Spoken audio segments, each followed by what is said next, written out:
Partai Gerindra dan Partai Kebangkitan Bangsa resmi berkoalisi untuk Pilpres 2024. Koalisi Kebangkitan Indonesia Raya namanya. Meski berkoalisi, masih belum ditentukan siapa capres dan cawapresnya, sekalipun Prabowo Subianto, Ketua Umum Gerindra, juga sudah mendeklarasikan diri akan kembali maju sebagai capres. Terbentuknya koalisi Gerindra PKB menguatkan hipotesa 4 poros yang akan muncul pada Pilpres 2024 nanti. Kita bahas sore ini bersama para narasumber. Sudah bergabung Bang Habibur Rahman, Wakil Ketua Umum Partai Gerindra. Bang Habib, selamat malam.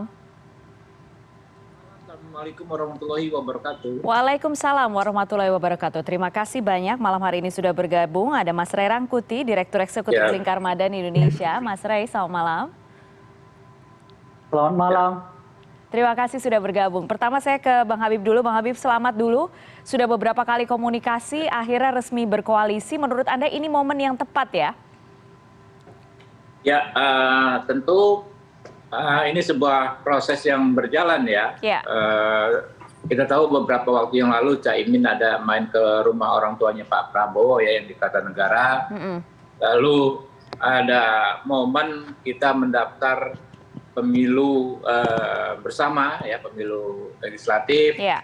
Dan juga sebetulnya komunikasi kami sehari-hari teman-teman pimpinan PKB dan Gerindra juga berkomunikasi sangat cair di DPR karena sama-sama anggota DPR kebanyakan.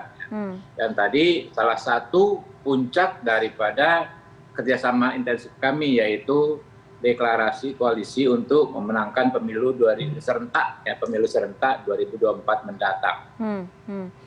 Dan sempat dikatakan juga masih penentuan capres-cawapresnya masih menunggu, nanti yang berhak menentukan adalah Pak Prabowo kemudian Caimin. Tapi kalau orang-orang melihat sekarang kan ini paketnya sudah Prabowo Caimin. Anda melihat ini terlalu dini atau tidak? Ya, saya pikir tentu ini masih dalam proses ya. Pak Prabowo kemarin di Rapimnas ditetapkan capres dari Partai Gerindra. Tentu kami harus memperjuangkan dalam konteks koalisi nanti dengan dalam pembicaraan dengan teman-teman PKB. Ya.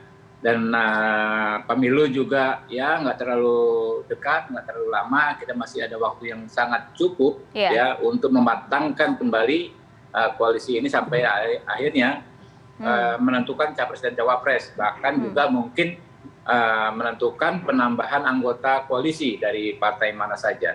Dari partai mana saja itu kan pasti sudah ada kategorinya, sudah ada klasifikasinya yang kira-kira dilirik dan kira-kira bisa bergabung. Yang bagaimana sebenarnya?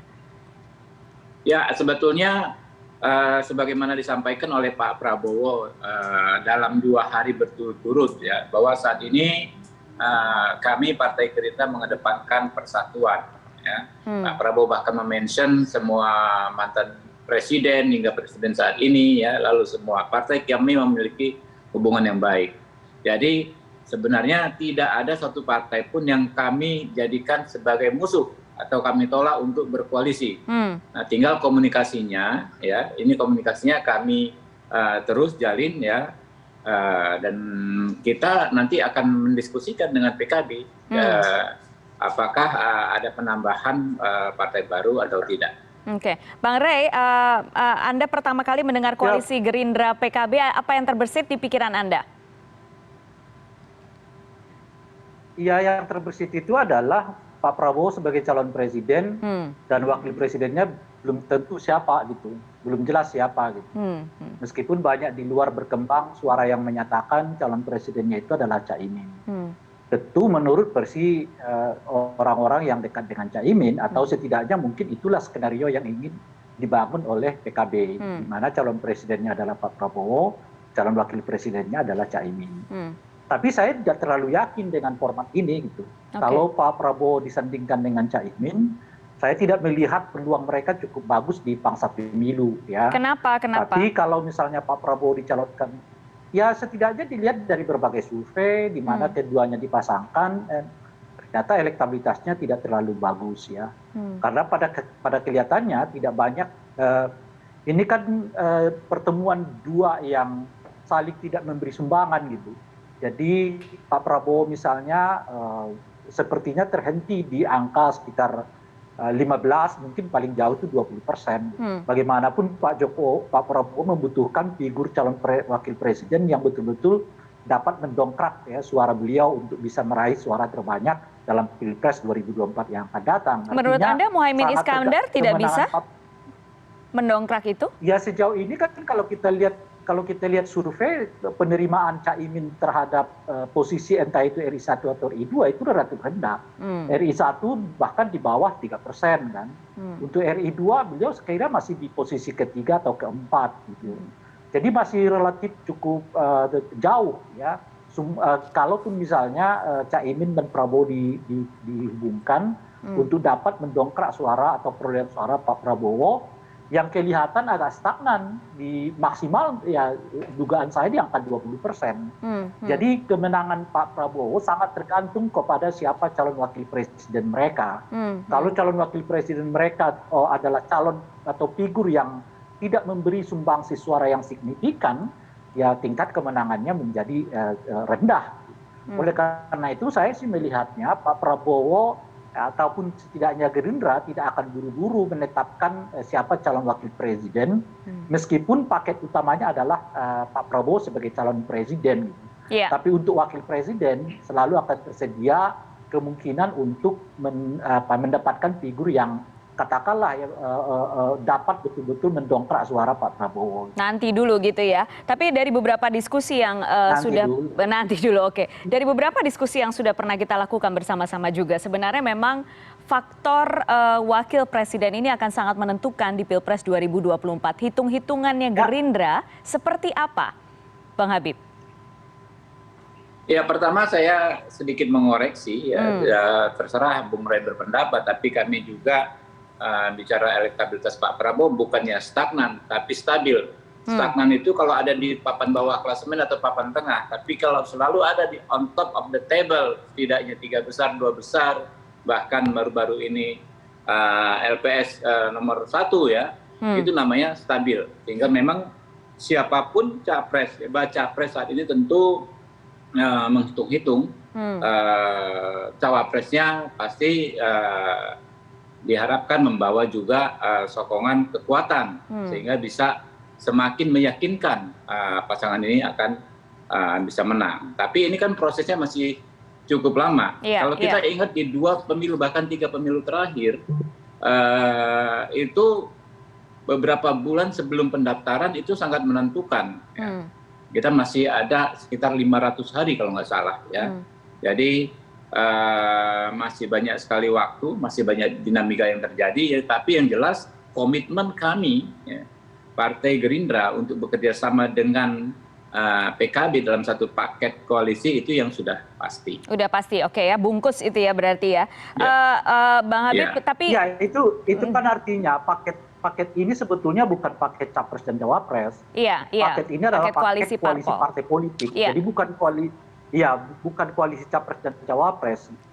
Oke, baik. Nanti setelah jeda saya sebenarnya masih penasaran dari hitung-hitungannya Gerindra, baca pres seperti apa yang bisa membantu meningkatkan lagi tingkat keterpilihan dari seorang Prabowo Subianto nanti ya. Kita sekarang jeda dulu, tetap di CNN Indonesia Newscast.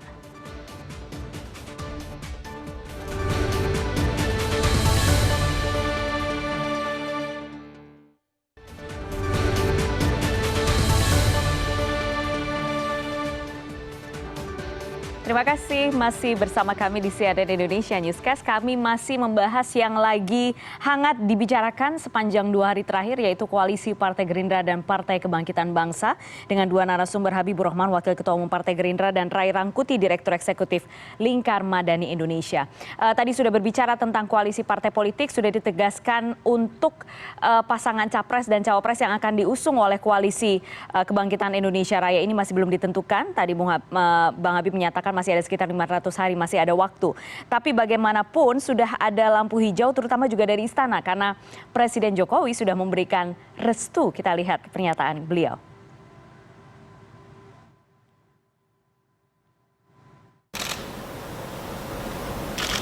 Kalau istilahnya saya kira karena menyampaikan kepada saya ya masa saya bilang jangan, enggak kan, enggak gitu. Ya silakan.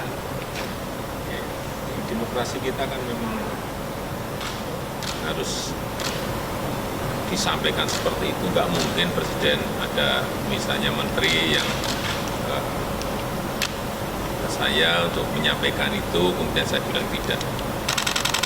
Nggak bisa. Ya silakan. Bahwa itu ditafsirkan sebagai restu ya silakan juga. Ya, itu dia pernyataan dari Presiden Jokowi, tidak secara eksplisit di depan jurnalis tentu saja, tapi tentu Pak Prabowo yang juga saat ini menjadi pembantu Presiden sudah menghitung dan juga sudah mendapatkan restu akhirnya bisa mencalonkan diri kembali. Bang Habib, kalau kita sekarang bicara soal kriteria baca pres yang bisa kemudian lebih mendorong tingkat keterpilihan dari hitung-hitungan Partai Gerindra, yang bagaimana? Ya, saya pikir banyak sekali variabel ya penentuan bacawa pres ini. Ya.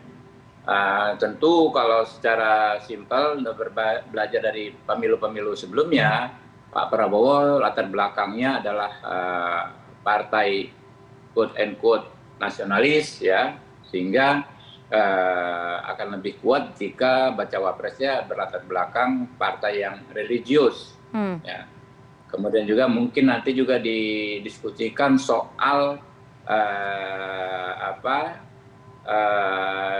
demografi ya. Oke. Sejak maksud saya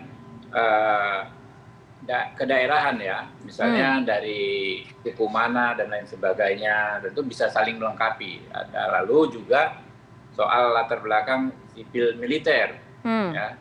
Kalau Pak Prabowo sudah militer, apakah tidak lebih baik jika calon cawapresnya, ya, bacawa presnya tidak berlatar belakang militer? Itu terus akan kita kaji, ya, tim kami maupun rekan-rekan PKB. Oke. Bung Rey, kalau misalnya menurut hitung-hitungan Anda yang akan dipilih dan dipertimbangkan di 2024 yang bagaimana ini? Baca pres, bacawa presnya? Ya, yang paling utama menurut saya sejauh apa cawapres itu memiliki nilai di pangsa pasar pemilu, itu yang paling utama. Nah, kalau sudah ketemu itu, yang disebutkan oleh Bung Habib itu adalah mengikutinya. Apakah dia misalnya daerahnya, apa sukunya, apa aliran politiknya, apakah yang Islam, beraliran Islam atau nasional, itu mengikut saja. Tapi yang paling utama itu adalah soal apakah figur ini laku di pasar pemilu, khususnya di cawapres, gitu, dan dapat menyumbang suara bagi Pak Prabowo. Gitu. Sudah bisa dilihat belum kalau sekarang? Kalau kemudian sudah bisa dilihat belum sekarang? Sih, katakanlah, ya, katakanlah jika paketnya adalah Prabowo dan Caimin. Ya, seperti yang saya sebutkan tadi, itu tidak terlalu banyak menggerakkan suara Pak Prabowo di pasar pemilu. Tadi Bung Habibur Rahman sudah mengakuinya dengan bahasa yang berbeda. Ya, Habib mengatakan, oh enggak stagnan, tapi stabil. Iya, itu kan artinya stabil nggak naik-naik juga. Itu kan bahasa yang lain tuh, kalau stabil itu artinya nggak naik-naik, segitu-segitu aja gitu. Cuma nggak turun. Nah, istilah saya stagnan. Stagnan itu yang nggak turun tapi juga nggak naik gitu. Nah, jadi kalau dilihat dari itu, tentu kalau kita melihat hasil-hasil survei, nggak terlalu menggembirakan kalau dua pasangan ini dicalonkan atau dua tokoh ini dicalonkan dalam satu pasangan. Gitu. Oke. Nah, meskipun tentu seperti semangat yang disebutkan oleh Bung Habibur Rahman ini masih banyak waktu. Betul. Iya, is oke lah, gitu ya. Iya, is oke gitu. Tapi kalau ditanyakan sekarang, dan prediksi saya sampai mungkin 2023, saya kira agak sulit dua pasangan ini dipasangkan kalau tujuannya adalah memenangkan Pilpres. Tapi kalau tujuannya untuk mensolidkan saja, ya nggak apa-apa dipasangkan dua-duanya sih. Untuk koalisi di partai politik misalnya Pileg, menurut Anda siapa yang diuntungkan lebih banyak, Bung Rey? Gerindra atau PKB? Kemarin itu sebetulnya, iya, siapa yang paling dominan sebagai capres?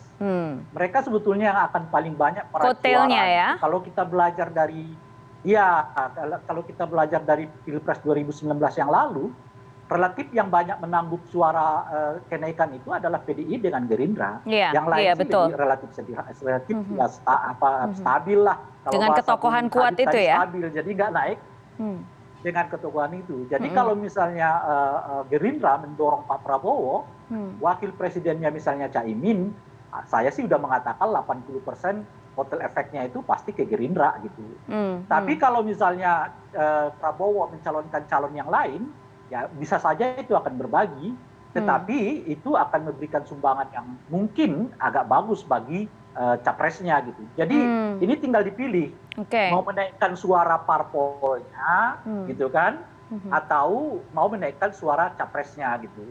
Jadi kalau capresnya mau dinaikkan, mungkin figurnya bukan Caimin. Tapi kalau parpolnya yang mau dinaikkan, figur Caimin bisa memasuki tempat itu gitu. Tapi kan Karena ketokohan ya, Prabowo itu 80% suara itu akan tapi Bung Rey, ketokohan Prabowo itu kan kuat dan memang jadi simbol Partai Gerindra saat ini.